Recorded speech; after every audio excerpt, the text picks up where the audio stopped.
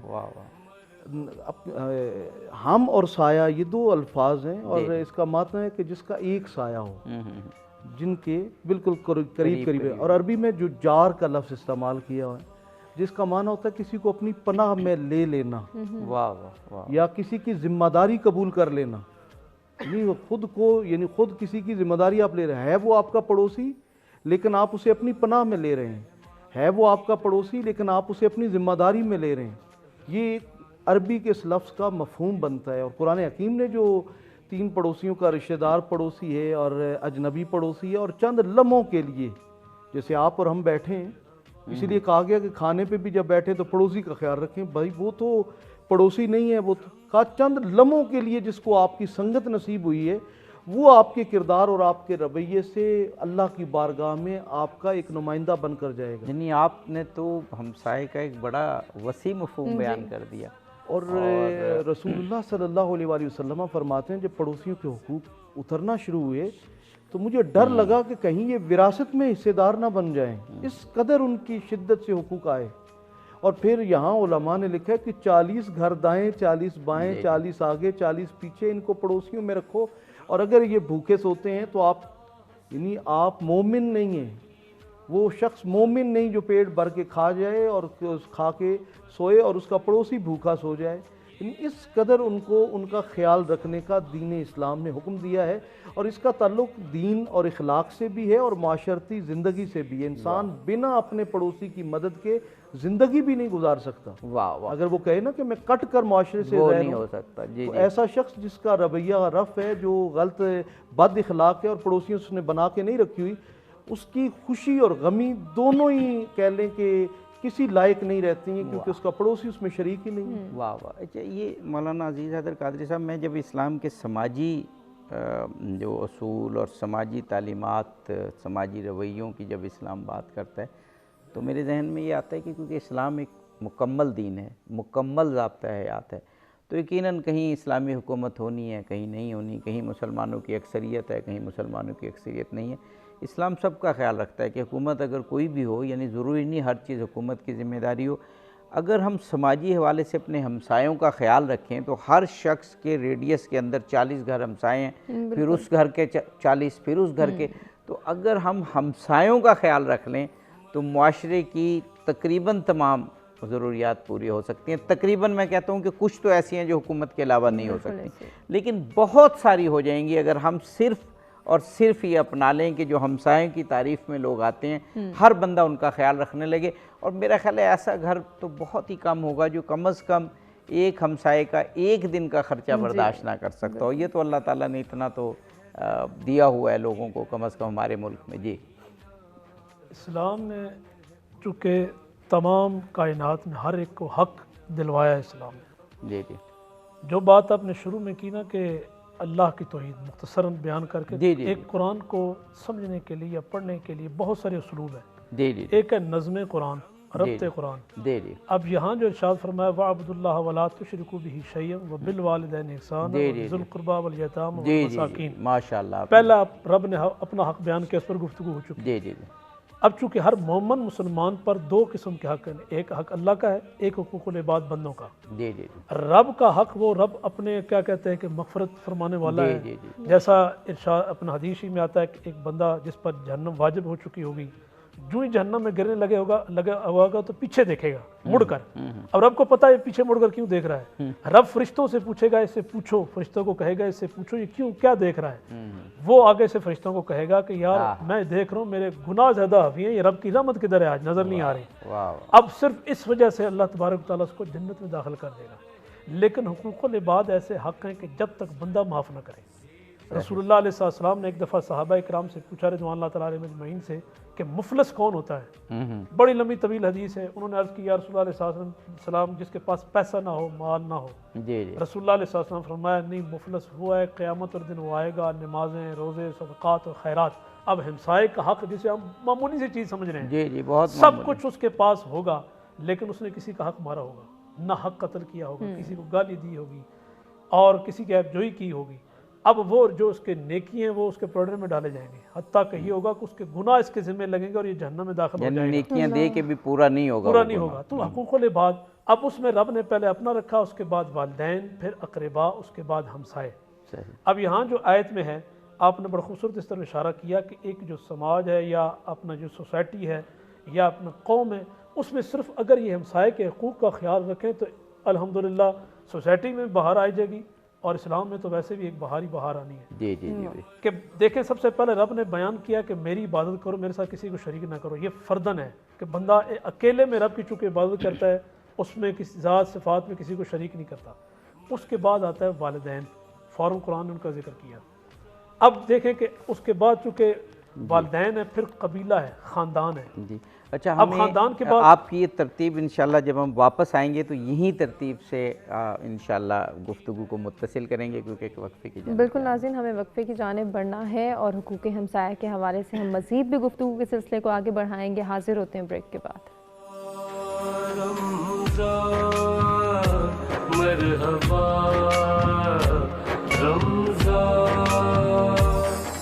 رمضان کا مہینہ ہے، قرآن کا مہینہ، مومن کا مہینہ ہے، مسلمان کا مہینہ، شیطان کے پابند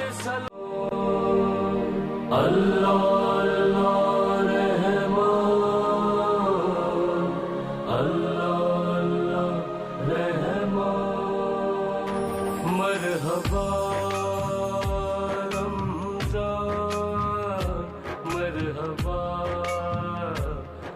جی ناظرین، مرحبا افطار ٹرانسمیشن میں ایک مرتبہ پھر سے آپ کو کہیں گے خوش آمدید، اور ہماری یہ افطار ٹرانسمیشن صرف ایکسل کے تعاون سے پیش کی جا رہی ہے۔ ایک نظر ڈالتے ہیں پاکستان کے مختلف شہروں میں فقہ حنفیہ اور فقہ جعفریہ کے مطابق افطار کے اوقات کا۔ رمضان ہے رحمان کی رحمت کا مہینہ، رمضان ہے قرآن کے اترنے کا مہینہ، مرحبا